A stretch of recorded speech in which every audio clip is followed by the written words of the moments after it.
परवा माझी गाडी पकडली त्या 8 दिवसापूर्वी संभाजीनगर. थांबा म्हणे गाडी, थांबवली. मग म्हणे हे फ्लेम काळ्या आहे म्हणे तुमच्या गाडीच्या, ते सीट बेल्ट लावलेला नाही. तर ते सीट बेल्ट आमचा ते खराबच झाला होता, त्याच्यामुळे गाडीच बदलली.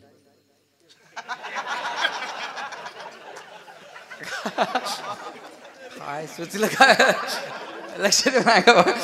ते सीट बेल्ट खराब झाला होता. मग त्यांना म्हणलं साहेब हा सीट बेल्ट खराब झालेला आहे वा. मग म्हणे अहो पण त्या फ्लेम काळ्या आहेत. म्हणलं आमचे कपडे वगैरे गाडीतच असतात, टॉवेल अंडरवेअर कवरले कपडे वगैरे वाळत टाकलेले असतात. आमचं गाडी म्हणजे संसार आहे, आमचं घरच गाडी आहे. आता ते कसं दिसतं सांगा बरं, शहरातून ते टाकलेल्या टॉवेलीन हे VIP लोक पाहतात, ते तसं चांगलं वाटत नाही म्हणून असतं म्हणलं ते. आपण म्हणे बरोबर नाही ना असं. म्हटलं जाऊ द्या साहेब, आम्ही काय फिरणार, आपण पहिल्यानं कोणाला दाखवतच नाही काही. जेवढं आपलं नम्रतेने चाललं तेवढं चालत राहायचं. नाही म्हणे ते नंबर प्लेट बी फॅन्सी आहे तुमची. म्हणलं आता मग हे मग एकट्याचीच आहे का? नंबर प्लेट फॅन्सी मग एकट्याचीच आहे का?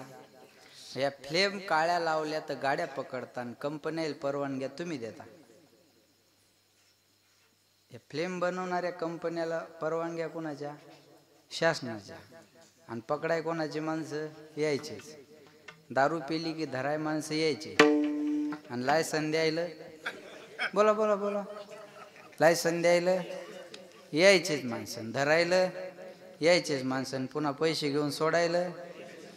म्हणलं जाऊ द्या साहेब, कशाला बोलायला होता. नाही म्हणे 1 मिनिट थांबा.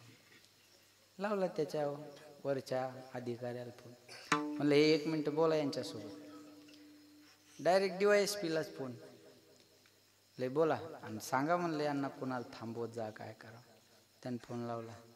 अहो म्हणे फोन लावायच्या अगोदर सांगायचं ना. म्हणलं अगोदर तर सांगू लागलो.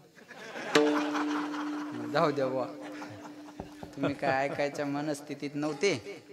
अहो म्हणे असं कुठं असतं का महाराज? अहो म्हणलं मग तसं कुठं असतं का साहेब? असं असतं का तुम्ही सांगा बरं. माझा विषय संपला. मी त्याच्या संग कशाला भांडू?